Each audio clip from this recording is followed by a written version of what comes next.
Good morning, afternoon, or evening for everyone, depending on where you are.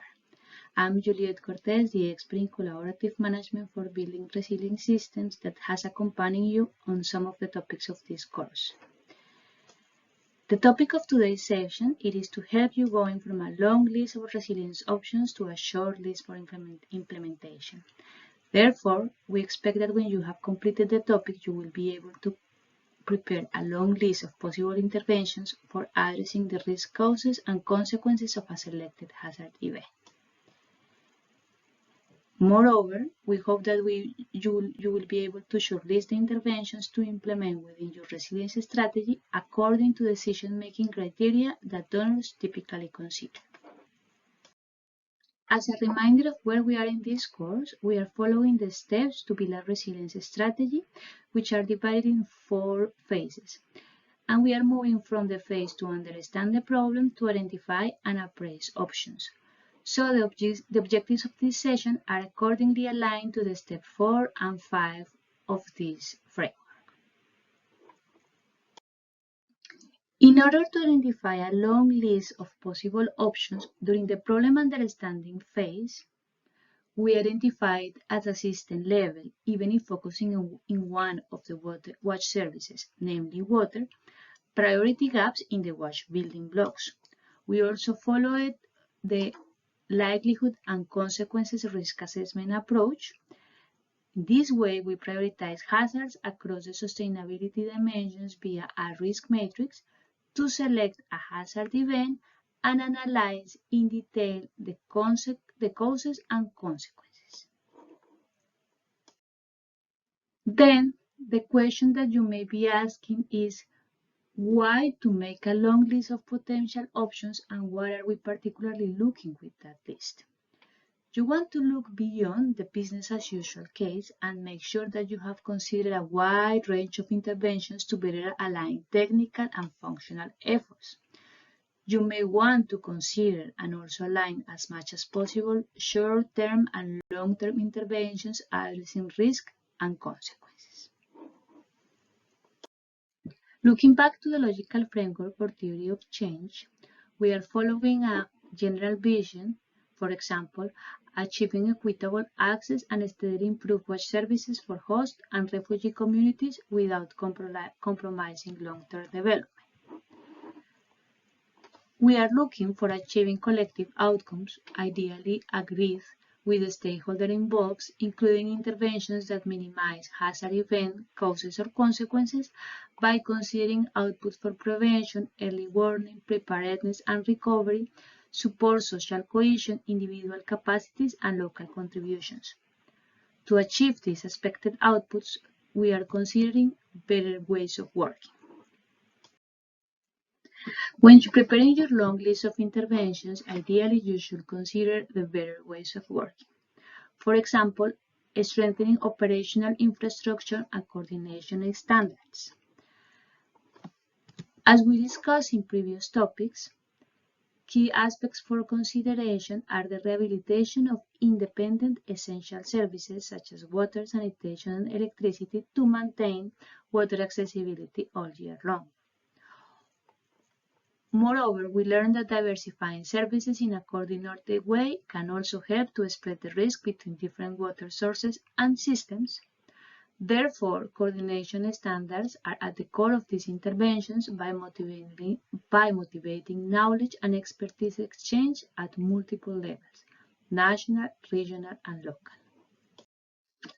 When looking at better ways of working about supporting financing and programming, key considerations for your long list of potential interventions come from examples discussed earlier in this course,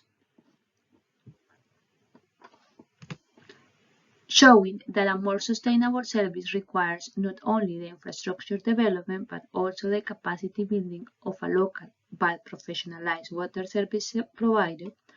Moreover, the accountability and financial aspects of the service provider and the community of users are important aspects when trying to get the commitment of users to pay for water.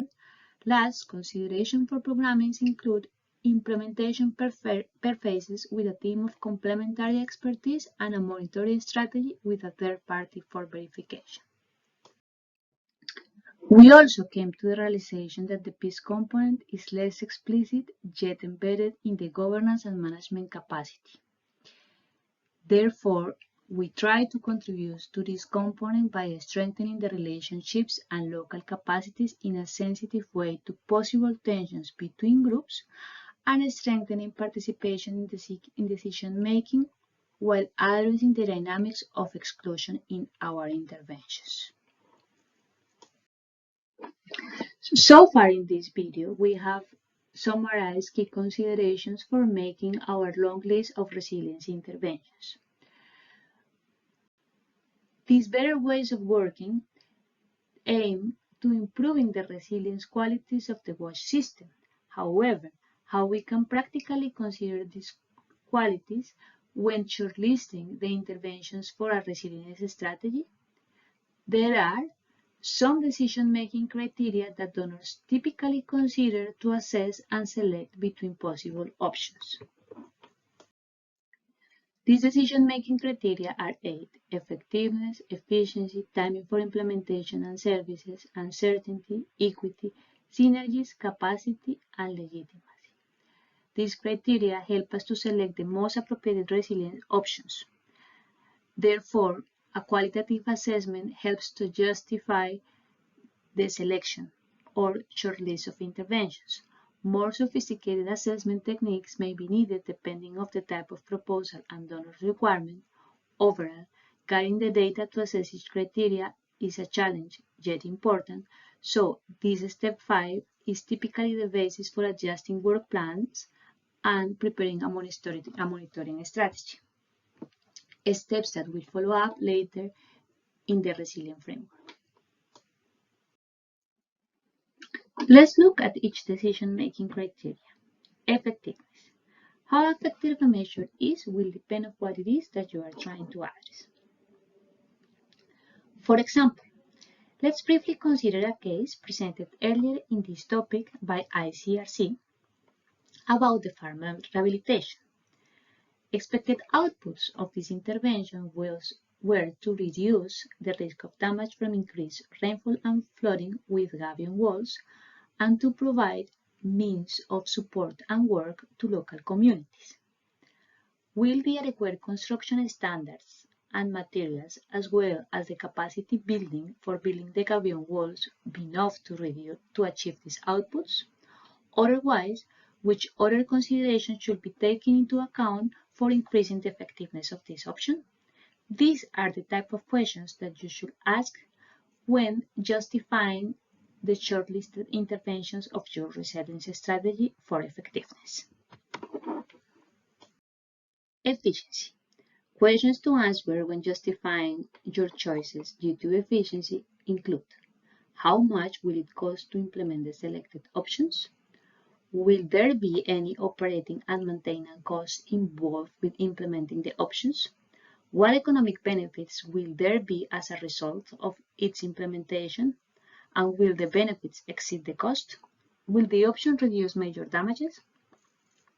To answer these questions, let's briefly take, for example, the case when digging a well farther from the river and protecting it with lining to prevent sanitation and other source of pollution risk. This option may have medium to high cost, minor maintenance cost, and benefits for water availability that can exceed the cost. However, the expected damages in case of failure depends if the intervention has an alternative way of protecting the water quality of the source. Time for implementation. Let's look at the key questions that you should ask to justify your choices by taking the example of solar pumping, which is now a widespread intervention. Are there any early benefits of implementing this option?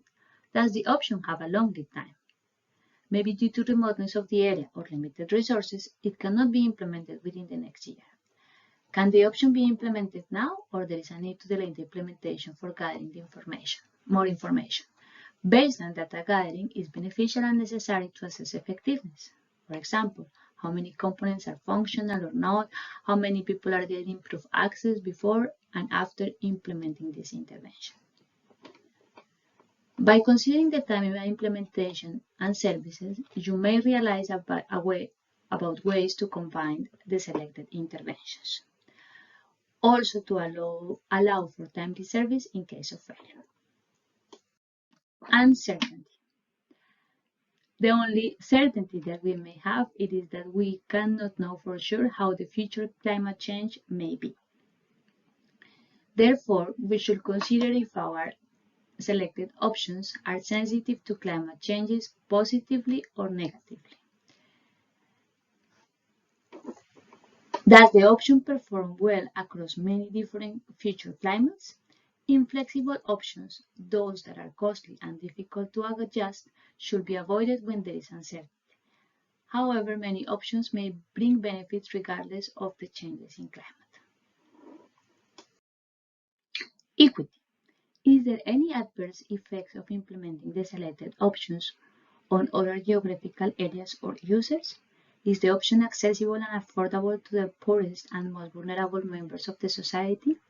The equity aspects are important, considering the general vision to achieve equitable access and steadily improve WASH services for host and refugee communities without compromising long-term development. Synergies. Is the option compatible with local national development objectives? Are there any co-benefits for other sectors?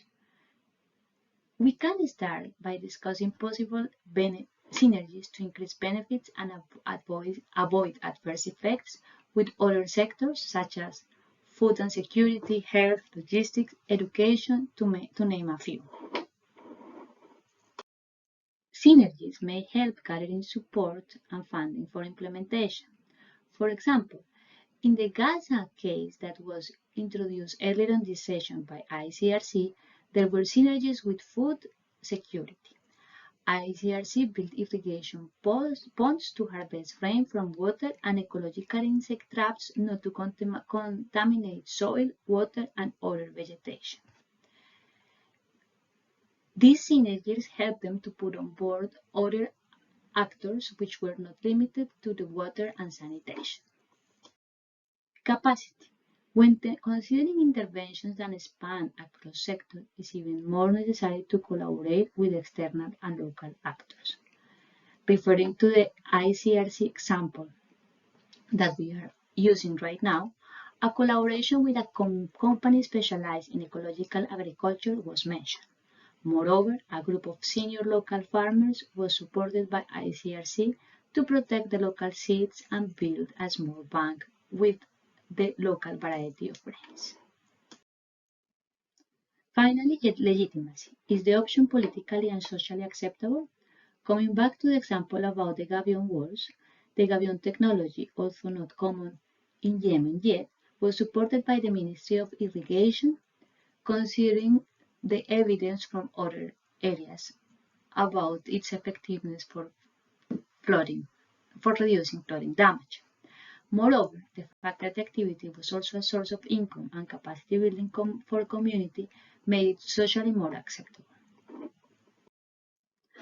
Now, referring to your group assignment, you may have certainly considered many possible interventions to strengthen the WASH building blocks and to minimize the selected hazard event causes or consequences.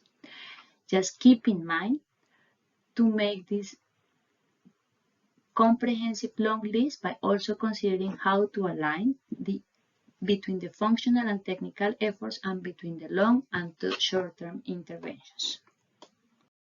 Also, please consider to appraise and shortlist the selected options for your resilience strategy, the decision-making criteria typically considered by donors. These criteria are effectiveness to achieve effective outputs, but also efficiency regarding the involved costs, the timing for implementation, the uncertainty about the influence and intervention, the equity, the legitimacy, the capacities, and synergy.